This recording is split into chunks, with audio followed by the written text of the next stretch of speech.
Hey there, friends. Happy Sunday. How are you doing? I hope that your Thanksgiving was restful and a lovely time, and that if you were or are traveling, that it is going as seamlessly and as easily as it possibly can be. Today I'm talking about being precise with language. And this is something that comes up quite a lot with women specifically, because we like to hedge our bets and we like to make ourselves more agreeable and more likable. And so we tend to use these filler words that get in the way of conveying really clearly and accurately what we're saying. And language is exciting for a lot of reasons, and of course volumes and volumes and volumes have been written on the importance of language, where it comes from, how we use it, why we use it, how other species use language, all these kinds of things, and linguistics in different parts of the world, and why languages are structured in the way that they are. But really what's important in this case is that language provides a way into new kinds of reality. And if you think about this just for a second, if you call up a friend and say, hey, do you want to go grab coffee? That's a new reality that you've created. Or if you're talking to your spouse or your family and you say, hey, why don't we go on this trip? Why don't we rent a house and go to the lake and hang out? Or if you cancel plans with someone, or if you talk to whoever you live with, or you write a list of what you want to eat in the week, do a meal plan, figure that kind of thing out. These are all new realities that didn't exist before you put language to them. So until you call someone and ask them, or text someone, or email, or however you communicate, and say, hey, do you want to go do this thing with me? I'd really love to see you. That reality doesn't exist until you say those things, until you reach out, until you communicate with someone else. And so language really is not nothing. It makes new reality. It makes space for new possibility. And that's really big. That's really huge and super exciting.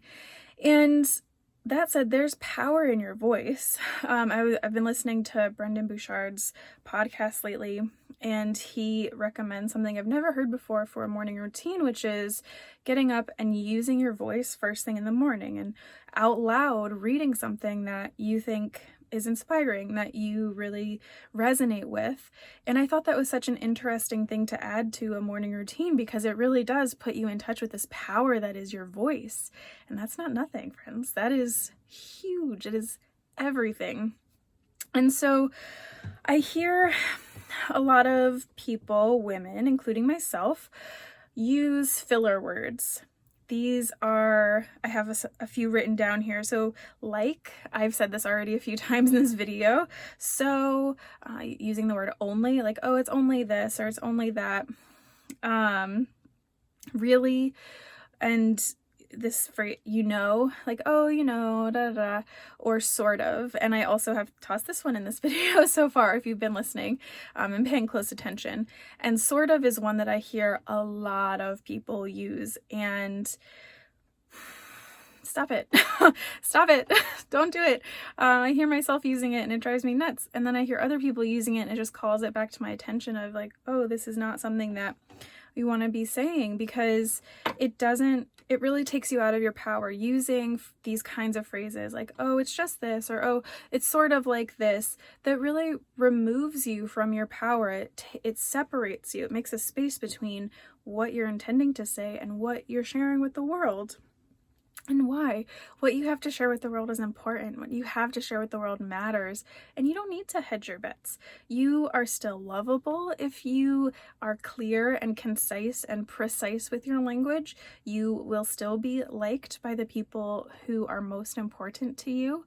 You won't lose out on anything if you are precise with your language. And in fact, quite the contrary. The more precise you can be, the more specifically you can say what you're wanting to say, the better able you will be to communicate what your needs, your wants, your desires, professionally.